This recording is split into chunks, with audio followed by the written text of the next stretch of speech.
बिस्मिल्लाहिर्रहमानिर्रहीम सल्लल्लाहु अलैहि वसल्लम।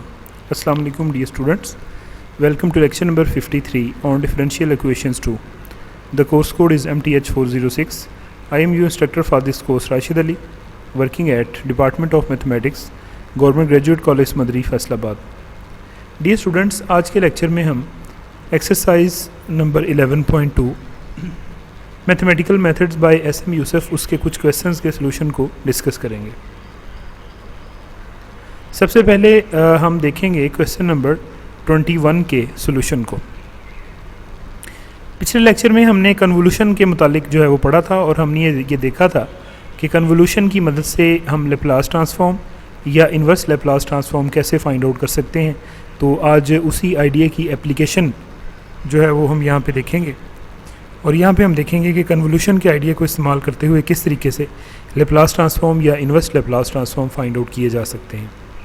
Use the convolution theorem to evaluate the inverse Laplace transform. किसका? 1/s² into s+5, right. ये है कन्वोल्यूशन थ्योरम को हमने इस्तेमाल करते हुए इसका inverse Laplace transform find out करना है। पहले हम ये देखते हैं कि कन्वोल्यूशन को इस्तेमाल करते हुए इन्वर्स लेप्लास ट्रांसफॉर्म को फाइंड आउट करने का फार्मूला क्या है। By convolution theorem Laplace inverse f(s) multiplied by g(s), यानी अगर दो s वाली रकमों की मल्टीप्लिकेशन हो दो फंक्शंस की तो ये बराबर हो जाएगा f* g(t), यानी f और g की कन्वोल्यूशन हो जाएगी। और f से क्या मुराद है, g से क्या मुराद है? f से मुराद वो फंक्शन है जिसका ये लेप्लास ट्रांसफॉर्म है और g से मुराद कौन सा फंक्शन है? ये वाला जो g है, इससे मुराद ऐसा फंक्शन है कि जिसका लेप्लास ट्रांसफॉर्म लें तो ये g(s) आंसर आए, ये वाला जो है। इसकी कन्वोल्यूशन बाय डेफिनेशन हम जानते हैं कि ये बराबर होती है integral from 0 to t f(t) g(t) - u du। इसको हम कह देंगे इक्वेशन नंबर 1। अब यहाँ पे आप फ़र्ज़ कर लें, अब इसमें देखना है, हमने देखा ना दो s वाली रकमों की मल्टीप्लिकेशन। अब ज़रा देखें यहाँ पे किस किस की मल्टीप्लिकेशन बनाएं, यानी ये कैपिटल f(s) यहाँ से क्या बनाएं और g(s) जो है उसको यहाँ से क्या लें। मैं इसको दो रकमों की मल्टीप्लिकेशन ले लेता हूँ, 1/s² की और 1/s+5 की। तो let f(s) is equal to 1/s² and g(s) is equal to 1/s+5। अब f(s) मालूम है तो हमने स्मॉल f(t) फाइंड आउट करना है, यानी इस पर लेप्लास इन्वर्स आप अप्लाई कर दें तो लेप्लास इन्वर्स f(s) और इस साइड पर भी लेप्लास इन्वर्स हम अप्लाई कर दें तो 1/s²। तो ये बन जाएगा ये वाली जो चीज़ है ये हो जाएगी f(t) और f(t) बराबर हो जाएगा t के। कौन सा हमने यहाँ पे फार्मूला यूज़ किया है? लेप्लास इन्वर्स n(s)n+1, ये बराबर होता है t(n) के। और इसी तरीके से ये वाला जो g(s) है, अब यहाँ से हम ये स्मॉल g जो कि यहाँ पे यूज़ होना है वो निकालना चाह रहे हैं, तो इसके दोनों साइडों पर लेप्लास इन्वर्स आप अप्लाई कर दें। तो ये जो 1/s+5 है इसको मैं लिख लूँगा 1/s -(-5), यानी अब बना ये फिर भी s+5 ही है लेकिन लिखने का ये तरीका है। और ये इसका लेप्लास इन्वर्स बराबर होता है e⁻⁻⁵t। क्यों? चूँकि हमें फार्मूले का पता है लेप्लास इन्वर्स 1/s - a, ये बराबर होता है e⁻⁴t। अब जैसा कि यहाँ से f(t) जो है वो t के बराबर हो गया है और ये जो लेप्लास इन्वर्स g(s) है, एक्चुअली ये स्मॉल g(t) ही है, वो हमें यहाँ पे लिख भी लेना चाहिए कि आप यहाँ पे लिख लेंगे e⁻⁻⁵t बराबर है g(t) के। तो अब यहाँ पे हम इसमें वैल्यूज़ पुट करेंगे, पुटिंग वैल्यूज़ इन 1। तो f(s) हमने लिया हुआ है 1/s² को और g(s) हमने लिया हुआ है 1/s+5 को। तो अब ये वाली जो दो हमारी कीमतें हैं f(s) और g(s), इनको इस इक्वेशन नंबर 1 के लेफ़्ट हैंड साइड पे पुट कर देंगे और यहाँ पे f(t) और g(t) - u ये दोनों हम कहाँ से बनाएंगे? ये जो लेप्लास इन्वर्स g(s) है या ये जो e⁻⁻⁵t है ये बराबर है g(t) के। तो वहाँ से t की जगह पे t - u रिप्लेस करेंगे तो g(t - u आ जाएगा। बहरहाल इक्वेशन नंबर 1 में जब हम वैल्यूज़ पुट करेंगे तो Laplace inverse 1/s² into 1/s+5, यानी ये f(s) है और ये g(s) है, ये हो जाएगा इंटेग्रल फ्रॉम 0 to t। ये वाला जो है वो f(u) है। f(t) आपने यहाँ पे देखा है कि ये t के बराबर आया है, तो अगर मैं u से रिप्लेस करूँ तो f(u) u के बराबर हो जाएगा। तो ये हमारे पास जो है ये बेसिकली बन जाएगा u, और g of t minus U की जगह पे आ जाएगा e raise to the power minus 5t into T minus U D you. तो integral from 0 to t u as it is, और ये -5 अंदर मल्टीप्लाई होगा, तो e raise to the power minus 5t और प्लस का 5u डी यू। अब इसको हम तोड़ेंगे, 0 to t u e raise to the power minus 5t अलग कर देंगे, और e raise to the power 5u जो है इसको हम अलग कर देंगे। चूँकि इंटीग्रेशन u के लिहाज से है, लिहाजा ये -5t being the constant next step में बाहर आ जाएगा, और अंदर रह जाएगा u e raise to the power 5u du, और इंटेग्रल फ्रॉम 0 टू t। अब यहाँ पे ये हमारा इंटीग्रेशन बाय पार्ट्स वाला जो है वो यहाँ पे रूल लगता है। आप जानते हैं कि जब भी पोलिनोमियल फंक्शन हो तो पोलिनोमियल फंक्शन को हम नॉर्मली कोशिश करते हैं फर्स्ट फंक्शन लेने की, क्योंकि इसके डेरिवेटिव जो है वो जब हम लेंगे तो एक स्टेज ऐसी आएगी कि वो ख़त्म हो जाएगा। तो इसको u को फर्स्ट फंक्शन और e raise to the power 5u को सेकंड फंक्शन लेते हुए इंटीग्रेशन बाय पार्ट्स करेंगे, e raise to the power minus 5t और first function as it is यानी u, और इसकी integration e raise to the power 5u divided by 5, limit of integration is from 0 to t, minus की sign के साथ integral from 0 to t, और ये जो इंटीग्रेशन करके आपका आंसर आया है यानी e raise to the power 5u और 5 ये यहाँ पे, और d बाई डी यू किसका होगा, फर्स्ट फंक्शन का यानी u का यहाँ पे। ये आपने एफएससी में भी इंटीग्रेशन बाय पार्ट्स का मेथड जो है वो सीखा हुआ है। तो ये हो जाएगा e raise to the power minus 5t, यहाँ से 1/5 आपका बाहर आ जाएगा, और चूँकि ये कांस्टेंट है तो लिमिट में तो इसका कोई अमल दखल नहीं है। अंदर u e raise to the power 5u 0 to t इसकी लिमिट है, -1/5 कांस्टेंट ये 5 बाहर निकलेगा, और 0 to t e raise to the power 5u du, या ये हो जाएगा e raise to the power minus 5t 1/5। और fundamental theorem of integral calculus के अकॉर्डिंग पहले अपर लिमिट पुट करेंगे तो ये बन जाएगा t e raise to the power 5t minus, जब लोअर लिमिट पुट करेंगे तो ये यहाँ पे 0 होने की वजह से ये पूरा फैक्टर जो है वो 0 हो जाएगा, और माइनस का 1/5 यहाँ पे e raise to the power 5u की जो इंटीग्रेशन है उसका answer e raise to the power 5u divided by 5 है, यानी u का कोएफिशिएंट 5 जो है वो बटे में भी आ जाएगा। लिमिट ऑफ इंटीग्रेशन है 0 से t। मज़ीद सिंप्लीफाई कर लेंगे तो Laplace inverse 1/s² plus into s plus 5 ये बराबर हो जाएगा e raise to the power minus 5t 1/5 t e raise to the power 5t minus ये 5 बाहर निकला तो माइनस का 1/25 e raise to the power 5u 0 से t जो है वो इंटीग्रेशन की लिमिट है, e raise to the power minus 5t, और ये हमारे पास आ गया इधर 1/5 t e raise to the power 5t minus 1/25 upper limit minus lower limit, इस पर भी वो रूल लगाएंगे, तो e raise to the power 5t minus e raise to the power 0। So finally मज़ीद अगर आप सिंप्लीफाई कर लें तो e raise to the power minus 5t और 1/5 t e raise to the power 5t minus 1/25 e raise to the power 5t और plus का 125, या अगर आप ये e raise to the power minus 5t को अंदर मल्टीप्लाई करें तो ये स्टेप आ जाएगा। अब e की पावर जो है माइनस 5t प्लस 5t की पावर 0 1 होता है, तो ये स्टेप आपका बन गया। फाइनली नेक्स्ट इसमें 25 हम नीचे एलसीएम ले लेंगे, तो फाइनल आंसर जो है वो आपका Laplace inverse 1/s² into s plus 5 का ये आ गया 1/25 इंटू ई जो है वो यहाँ पे अंदर आ जाएगा 5t minus 1 plus e raise to the power minus 5t। ये फाइनली इसका आंसर है, और ये अगर आप देखें तो हमने कन्वोल्यूशन थ्योरम की मदद से जो है ये रिज़ल्ट हमने फाइंड आउट किया है। नेक्स्ट हम बात करते हैं क्वेश्चन नंबर 22 की। क्या करना है जी, use the convolution theorem to compute the inverse Laplace transform s/s+1 s²+4। इसका आपने inverse Laplace transform find out करना है कन्वोल्यूशन थ्योरम को इस्तेमाल करते हुए। पहले हम देख लेते हैं कन्वोल्यूशन थ्योरम होता क्या है कि Laplace inverse f of s multiplied by g of s ये बराबर होता है f asterisk g of t। Further ये जो स्टेरिक g ऑफ t है ये बराबर होता है integral from 0 to t f of u g of t minus u du, हम इसको कह लेंगे 1। अब यहाँ पे दो s वाली रकमों की मल्टीप्लिकेशन है, और अगर आप यहाँ पे देखें स्मॉल f और g हमने मालूम करना है, तो ज़ाहिर है हमने यहाँ पे दो ऐसे फंक्शन की मल्टीप्लिकेशन है जिसका इन्वर्स लेप्लास ट्रांसफॉर्म एफ और जी है, तो इन्वर्स लेप्लास ट्रांसफॉर्म भी जिनका फाइंड आउट किया जा सके, यहाँ पे उन दो की मल्टीप्लिकेशन आपने बनानी है। यहाँ पे अगर आप देखें ज़रा तो इस s को हम s+1 के ऊपर भी लगा सकते हैं और इस s को हम इसके ऊपर भी लगा सकते हैं, लेकिन अगर मैं s को s²+4 के ऊपर लगाऊंगा तो ये cos 80 वाला फार्मूला बन जाएगा, और अगर इधर 1/s+1 करूँगा तो ये e⁻80 वाला बन जाएगा इन्वर्स लेप्लास ट्रांसफॉर्म लेने से। सो उसी लिहाज से मैं इसको अरेंज करूँगा। So let f of s is equal to 1/s+1 और g ऑफ s जो है वो है s/s²+4।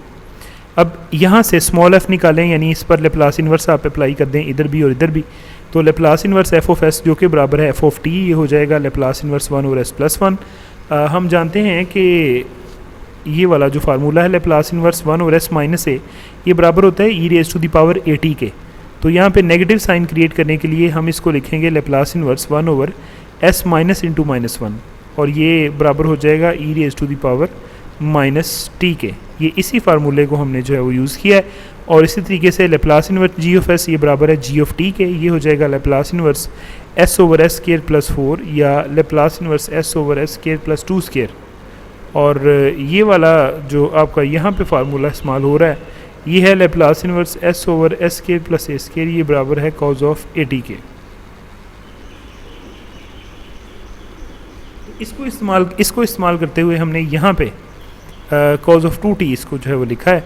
सो जब ये वैल्यूज़ निकल आई हैं स्मॉल f की भी स्मॉल g की भी और कैपिटल S f और कैपिटल S आपने लिए हुए हैं, तो अब ये टाइम है कि हम putting the values in the one करें। So we have Laplace inverse f of s की जगह पे 1/s+1 और कैपिटल G ऑफ s की जगह पे s/s²+4 और राइट हैंड साइड पे 0 से t, और इसमें f ऑफ t जो था वो आपका e⁻t आया था ना, तो f ऑफ u हो जाएगा e⁻u, और g ऑफ t जो है वो आपका आया था cos ऑफ 2t, तो हमने चूँकि g of t minus u लिखना है तो ये बन जाएगा cos of 2 into t minus u du, या ये बन जाएगा 0 से t e⁻u cos ऑफ, अगर मैं 2 को अंदर मल्टीप्लाई कर दूँ तो ये हो जाएगा 2t माइनस 2u du, या Laplace inverse s/s+1 into s²+4 ये बराबर हो जाएगा 0 to t e⁻u। और यहाँ पे अब मैं ये जो हमारा cos of 2t minus 2u है ना, यहाँ पे फार्मूला होता है cos of alpha minus beta का। ये आपने FSC की ट्रिग्नोमेट्री में देखा है पार्ट 1 में। cos of alpha minus beta बराबर होता है cos of alpha cos of beta plus sine of alpha sine of beta. तो अगर इसको अल्फ़ा लूँ मैं, ये जो आपका 2t है और 2u को मैं बीटा लूँ, तो फिर ये खुल के ये चीज़ आ जाएगी cos 2t cos of 2u plus sine 2t sine of 2u du, या ये बराबर हो जाएगा। अब ये e⁻u मैं अंदर इसके साथ भी मल्टीप्लाई कर देता हूँ, इसके साथ भी कर देता हूँ, और फाइनली ये जो इंटेग्रल है इसको मैं इस टर्म के ऊपर और इस टर्म के ऊपर अगर अप्लाई करता हूँ तो ये सूरत हाल बनती है जो कि आपको इस स्टेप में नज़र आ रही है, जो कि मैं हाईलाइट कर रहा हूँ। u के लिहाज से इंटीग्रेशन है तो t वाली टर्म बीइंग द कांस्टेंट बाहर आ गई, तो ये बन गया cos of 2t integral from 0 to t e⁻u cos of 2u du plus sine of 2t integral from 0 to t e⁻u sine of 2u du। या अब ये इंटेग्रल मुझे निकालना है, इसको मैं I1 लिख देता हूँ, और ये जो इंटेग्रल है 0 to t e⁻u sine of 2u du, इसको भी बाकायदा तौर पर एवेलुएट करना एक काम है, इसको मैं I2 कह देता हूँ। इसको मैं इक्वेशन नंबर 2 जो है वो कह दूंगा, ये जो आपकी cos of 2t I1 plus sine of 2t I2 है, इसको मैं 2 जो है वो कह दूंगा। अब I1 और I2 यानी ये वाला इंटेग्रल और ये वाला इंटेग्रल, इनको एवेलुएट करना जो है वो हमारी अब टास्क है। सो I1 से हम स्टार्ट करते हैं कि I1 जो है ये है integral from 0 to t e⁻u cos of 2u du। जब एक ट्रिग्नोमेट्रिक फंक्शन हो, एक एक्सपोनेंशियल हो, तो फिर हमारा तरीक़ाकार जो है वो इसमें, वैसे आप फर्स्ट फंक्शन और सेकंड फंक्शन का कोई स्पेसिफिक रूल नहीं है, लेकिन हम चूँकि हमेशा ट्रिग्नोमेट्रिक फंक्शन को सेकंड फंक्शन ही लेते हैं, तो मैं यहाँ पे उसी रिवायत को बरकरार रखते हुए इसको सेकंड फंक्शन ले लूँगा और दूसरा जो बचा है इसको मैं फर्स्ट फंक्शन ले लूँगा। So integration by parts, first function as it is यानी e⁻u cos 2u की इंटीग्रेशन होती है sin 2u divided by 2। Limit of integration 0 to t साथ में आ गई माइनस की साइन के साथ, इंटेग्रल फ्रॉम 0 to t, और जो इंटीग्रेशन करके आंसर आया है सेकंड फंक्शन की का, यानी sin 2u over 2 as it is, और यहाँ पे डी बाई डी यू है, यानी कि फर्स्ट डेरिवेटिव किसका होगा, फर्स्ट फंक्शन का। तो ये जो E raise to the power minus U है, इसका डेरिवेटिव यू के लिहाज से होता है minus E raise to the power minus U. यहाँ पे यू के साथ माइनस बच्चों लिखना था, ये स्किप हो गया, तो ये आना है minus E raise to the power minus U D you. तो अब ये 1/2 हमारा बाहर निकल जाएगा, चूँकि लिमिट में कांस्टेंट का कोई रोल नहीं होता, और यहाँ से ये माइनस माइनस प्लस हो गया और 1/2 बाहर आ गया, तो ये स्टेप बन गया। अब दोबारा ये जो चीज़ है ना, e raise to the power minus u sine of 2u, ये फिर एक ट्रिग्नोमेट्रिक और एक्सपोनेंशियल फंक्शन की मल्टीप्लिकेशन है। तो वंस अगेन आप ट्रिग्नोमेट्रिक फंक्शन को सेकंड फंक्शन और e raise to the power minus u को अगर आप फर्स्ट फंक्शन लें तो इंटीग्रेटिंग बाई पार्ट्स का तरीका आपको आता है। उसके मुताबिक पहले तो इसको मैं fundamental theorem of integral calculus use करूँगा। तो 1/2 अपर लिमिट पहले पुट करेंगे टी हर यू की जगह पे, तो e raise to the power minus t sine of 2t minus जब लोअर लिमिट 0 पुट करेंगे तो साइन 0 0 होने की वजह से ये सारा फैक्टर 0 हो जाएगा। इसी तरीके से ये आ जाएगा प्लस का 1/2 और first function as it is e raise to the power minus u, और ये जो सेकंड फंक्शन है इसकी इंटीग्रेशन होती है minus cos 2u/2, 0 to t limit of integration और माइनस की साइन के साथ 0 to t। सेकंड फंक्शन की इंटीग्रेशन का जो ये आंसर आया है यानी माइनस कॉस 2u/2 ये एज इट इज़, और फर्स्ट फंक्शन का डेरिवेटिव यानी E raise to the power minus U का डेरिवेटिव यू के लिहाज से, तो ये हो जाएगा minus E raise to the power minus U D you.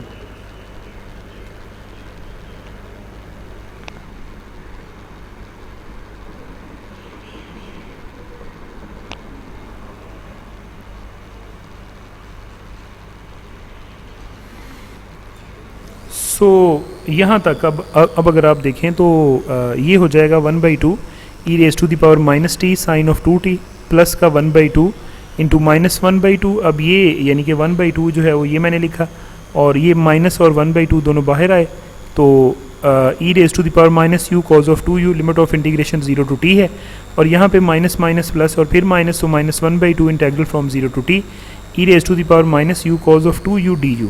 अगर आप देखें तो ये वाला जो इंटीग्रल है यानी 0 to t e raise to the power minus u cos of 2u du, ये तो सेम आपका ये जो जिसको हम कैलकुलेट करें I1 ये वही नहीं है, तो ऑफ कोर्स वही है, तो हम इसकी जगह पे I1 पुट कर देंगे। तो नेक्स्ट स्टेप में हमने बाकी यहाँ पे सिर्फ fundamental theorem of integral calculus use किया है, अपर लिमिट माइनस लोअर लिमिट, और इसकी जगह पे I1 हमने पुट कर दिया है। टारगेट हमारा I1 की कीमत निकालना है, लिहाजा ये जो माइनस 1/4 I1 है इसको उठा के आप लेफ़्ट पे शिफ्ट करें जहाँ पे पहले से एक I1 मौजूद है। तो इस तरह से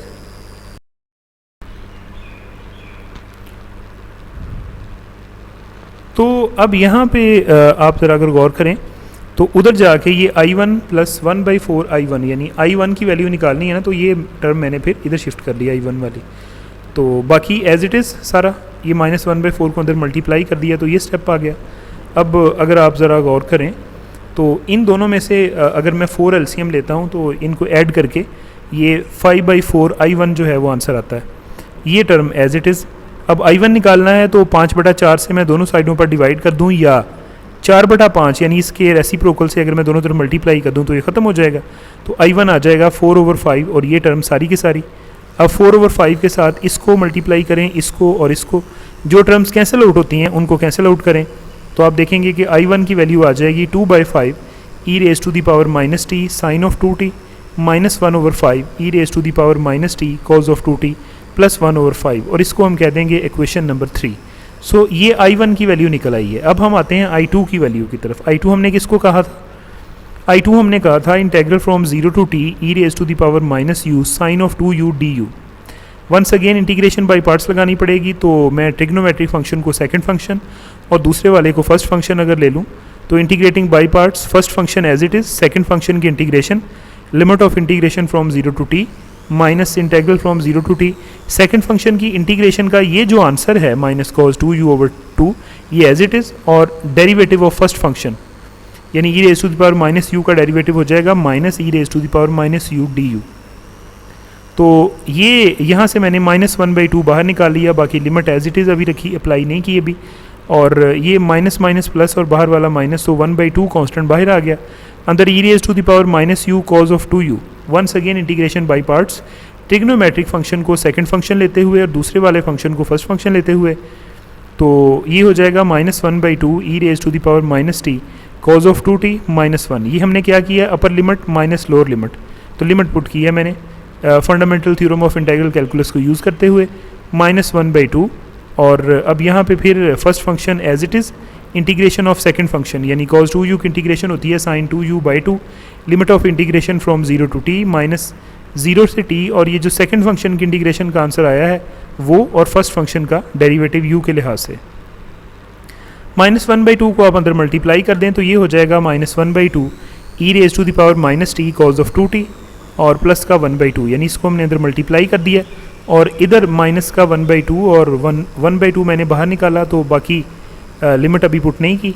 और इस तरीके से यहाँ से माइनस माइनस प्लस और 1/2 अंदर रह गया 0 से t E raise to the power -u sin 2u du। अगर आप देखें तो ये जो 0 to t E raise to the power -u sin of 2u du है, ये तो वही नहीं है I2 जिसका आप इंटीग्रल फाइंड आउट करना चाह रहे हैं, ये वाला, तो ये तो वही है, लिहाजा इसकी जगह पे हम I2 पुट कर सकते हैं।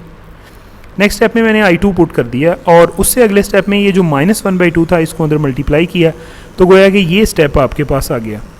अब हमने चूँकि I2 की वैल्यू निकालनी है, तो ये जो I2 वाली टर्म है -1/4 I2, इसको मैं उठा के लेफ्ट साइड पे ले जाऊंगा, बाकी टर्म्स राइट साइड पे एज इट इज़ रहेंगी। इन दोनों का एलसीएम 4 आया, तो ये ऐड करने से 5/4 I2 जो है वो आ गया। अब 4/5 से मैं दोनों साइडों को अगर मल्टीप्लाई कर दूं तो लेफ्ट हैंड साइड पे 1 और यहाँ पे 4/5 मैंने बाहर लिख दिया, बाकी टर्म राइट हैंड साइड वाली एज इट इज़ है।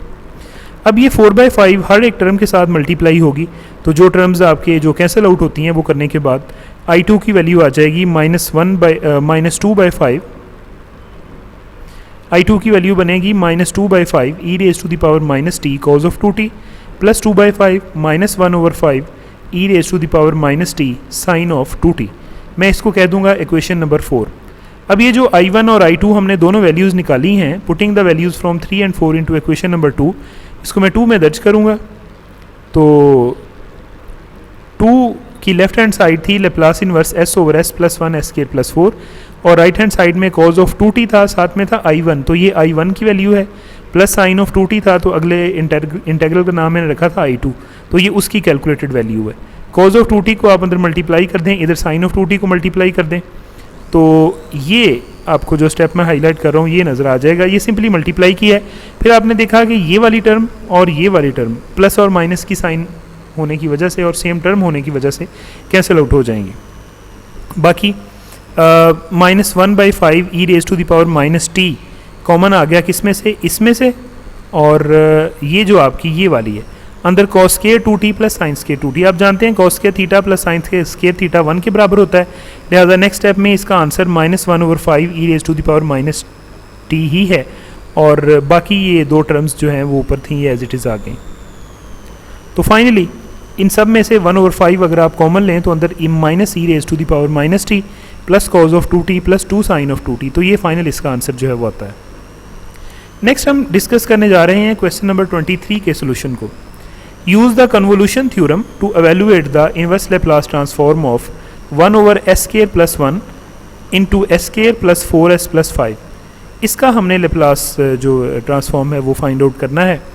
तो अब हम देखते हैं कि इसमें हम कैपिटल f(s) और कैपिटल g(s) किस तरीके से लें।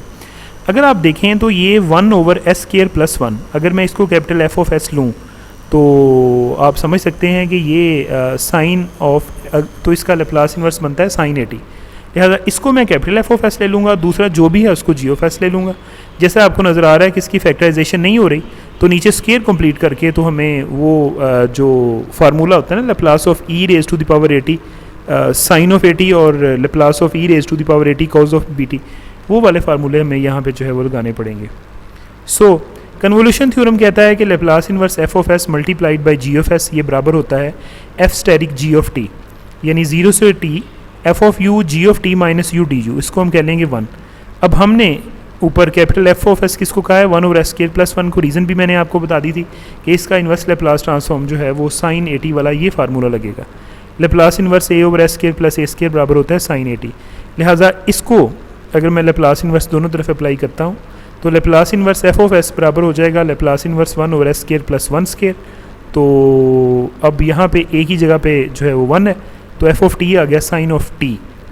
जी ऑफ एस है 1/s square plus 4s plus 5, नीचे स्केयर कंप्लीट करना पड़ेगा क्योंकि डायरेक्ट फैक्टर्स नहीं बन रहे, तो लेप्लास इन्वर्स आप दोनों तरफ अगर अप्लाई कर दें तो जी ऑफ टी बराबर हो जाएगा लेप्लास इन्वर्स, नीचे देखें ज़रा, एस स्केयर प्लस 4s और 4 का हाफ 2 होता है, तो 2 का स्केयर मैंने जो है इसमें ऐड भी कर दिया और सब्ट्रैक्ट भी कर दिया प्लस 5। तो नेक्स्ट स्टेप में आपने देखा कि यहाँ से लेकर यहाँ तक ये बन गया s प्लस 2 का स्केयर प्लस 1, या मैं इसको लिख सकता हूँ Laplace inverse 1/s minus into minus 2 का स्केयर प्लस 1 का square.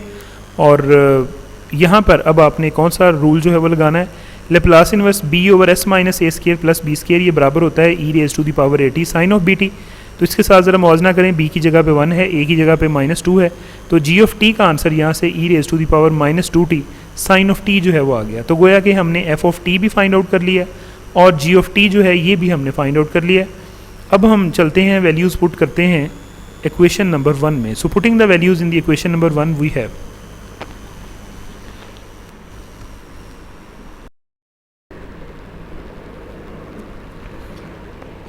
So upon putting the values in 1 we have, 1 को ज़रा देख लेते हैं कि 1 क्या थी जिसको हमने पुट करनी है values. Laplace inverse f of s g of s is equal to the convolution of f and g which is f static g of t. ये थी जी 0 से t f of u g of t minus u d u, इसको हमने 1 कहा था। सो इसमें values हम दर्ज करेंगे, तो Laplace inverse 1/s square plus 1 into 1/s square plus 4s plus 5, ये बराबर आ जाएगा integral from 0 to t sine of u, ये f ऑफ u की जगह पे है, और ये आपका g of t minus u की जगह पे e⁻⁻2t minus u t minus u sine of t minus U D you. तो ये हो जाएगा Laplace inverse 1/s square plus 1 into s square plus 4s plus 5, और ये बराबर आ जाएगा integral from 0 to t sine of u, या ये -2 अंदर जो है वो मल्टीप्लाई होगा, तो e⁻⁻2t plus u 2u sine of t minus U D u. या ये इसको हम अगर अलग अलग करते हैं तो नेक्स्ट स्टेप में 0 से t, नेक्स्ट स्टेप में आ जाएगा 0 से t sine of u e⁻⁻2t e⁻2u sine of t minus U D u. चूँकि इंटीग्रेशन u के लिहाज से है तो e⁻⁻2t बीइंग द कांस्टेंट बाहर आ जाएगा, और ये हो जाएगा हमारा integral from 0 to t e⁻2u sine of u sine t minus U D u. या अब ये जो है ना ये वाला, इसकी जगह पे हम फार्मूला बना सकते हैं। आपने जो एफएससी में देखा है जिसमें हमने देखा था कि हम प्रोडक्ट को सम और डिफरेंस में कैसे कन्वर्ट कर सकते हैं, उसके लिए इसके साथ -2 होना चाहिए। तो -1/2 से बाहर मल्टीप्लाई कर दिया, अंदर -2 से कर दिया ताकि वो बैलेंस भी रहे। तो अब यहाँ पे ये बन जाएगा, ये बाहर वाला -e⁻⁻2t/2 integral from 0 to t e⁻2u, अंदर यहाँ पे ये जो है -2 sine u sine t minus U D you, इसकी जगह पे ये अंदर वाली जो रकम है इसकी जगह पे फार्मूला होता है -2 sine of alpha sine of beta, ये बराबर होता है cos of alpha plus beta minus cos of alpha minus beta. तो ये जब लगाया तो इसको हमने अल्फ़ा लिया और इसको बीटा लिया, तो ये बन गया cause of u plus T minus you minus cos of u minus T plus U D you. ये सिंपल फार्मूला ये हमने यूज़ किया। तो फाइनली हमने देखा कि ये बराबर हो गया minus integral from -2t to minus e⁻⁻2t/2 integral from 0 to t और e⁻2u, इसका आंसर जो है वो कॉज ऑफ t आ गया, माइनस e⁻2u को मैंने इसके साथ भी मल्टीप्लाई किया और ये cause of 2u minus t d you के बराबर जो है वो हो गया। फाइनली मैंने ये जो माइनस e⁻⁻2t/2 था इसको और इंटेग्रल को दोनों के ऊपर अप्लाई कर दिया, तो ये हो गया negative e⁻⁻2t/2 integral from 0 to t e⁻2u cos of t d you plus e⁻2t/2 integral from 0 to t e⁻2u cos of 2u minus t d u. Finally हम जो है वो यहाँ तक पहुँच गए कि ये हमारा आ गया Laplace inverse 1/s square plus 1 s square plus 4s plus 5 minus e⁻⁻2t/2 cos of t integral from 0 to t e⁻2u D you plus e⁻⁻2t/2 integral is from 0 to t E raise to the power 2u cos of 2u minus T D you. इसकी integration तो बड़ी आसान है ना, E raise to the power 2u की, ये E raise to the power 2u over 2 limit of integration from 0 to t। और ये वाला जो इंटेग्रल है इसको मैं आई कह लेता हूँ, चूँकि ये मुझे बाकायदा तौर पे खोलना पड़ना है और ये काफ़ी एक्सप्लेनेशन इसकी दरकार है, तो इसको मैं कैपिटल आई यहाँ पे कह लेता हूँ और बाद में मैं इसको फिर एवेलुएट करता हूँ। ये हो गया माइनस का, ये 1/2 बाहर आया तो -1/4 E raise to the power -2t cos of t। फिर अपर लिमिट पुट की तो E raise to the power 2t, minus lower limit put की तो E raise to the power 0 बना जो कि 1 के बराबर होता है, plus E raise to the power -2t/2 आई। इसको मैं कह लूँगा इक्वेशन नंबर 2। नो आई जो है ये हमारा बेसिकली बराबर है integral from 0 to t E raise to the power 2u cos of 2u minus t du। तो ये जो है वो यहाँ पे अब आई की वैल्यू, अब फर्स्ट फंक्शन हमने इसको लिया, ट्रिग्नोमेट्रिक फंक्शन को हमने सेकंड फंक्शन ले लिया। First function as it is integration of second function जो कि sign 2u minus t over 2 है। सो 0 से t limit of integration minus integral from 0 to t, जो इंटीग्रेशन करके आंसर आया था ये वाला साइन 2u माइनस t/2, और साथ में डेरिवेटिव ऑफ फर्स्ट फंक्शन यानी 2e raise to the power 2u।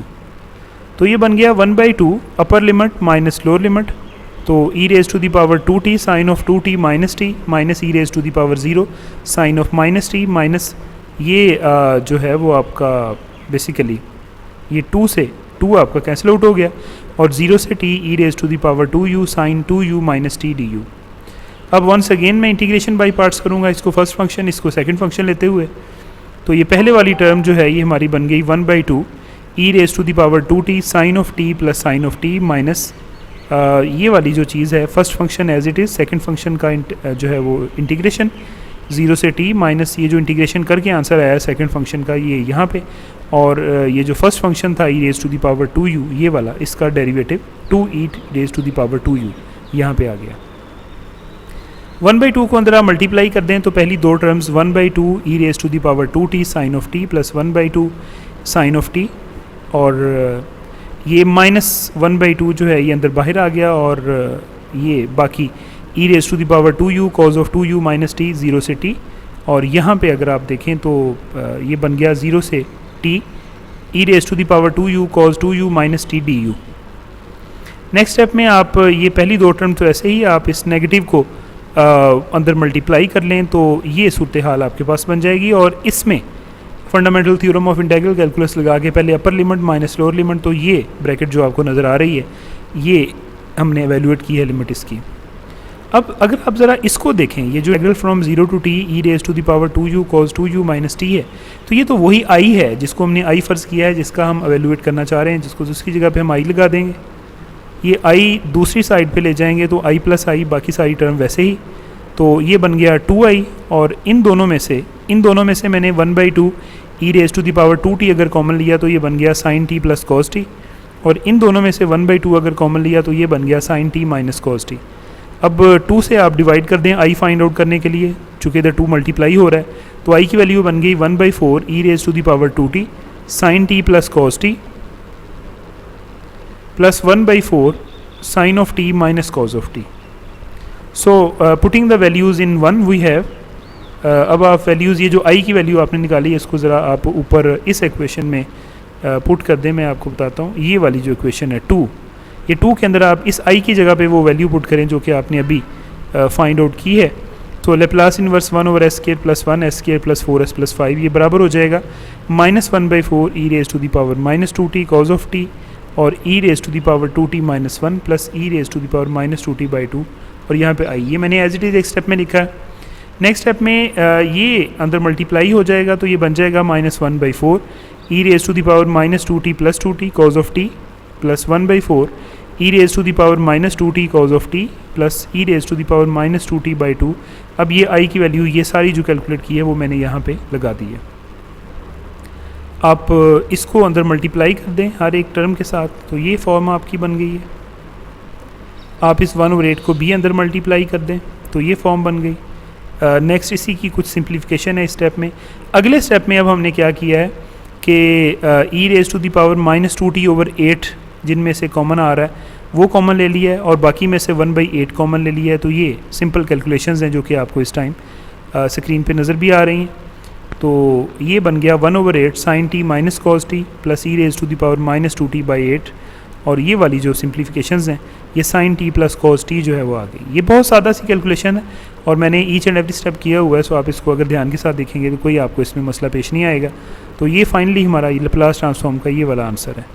So Laplace inverse 1/s² + 1 × s² + 4s + 5 ये बराबर है 1/8 sin t minus cos t plus e raise to the power -2t/8 sin t plus cos t। तो ये हमारा final जो है वो इनवर्स लेप्लास ट्रांसफॉर्मेशन है जो कि हम यहाँ पे फाइंड आउट करना चाह रहे थे।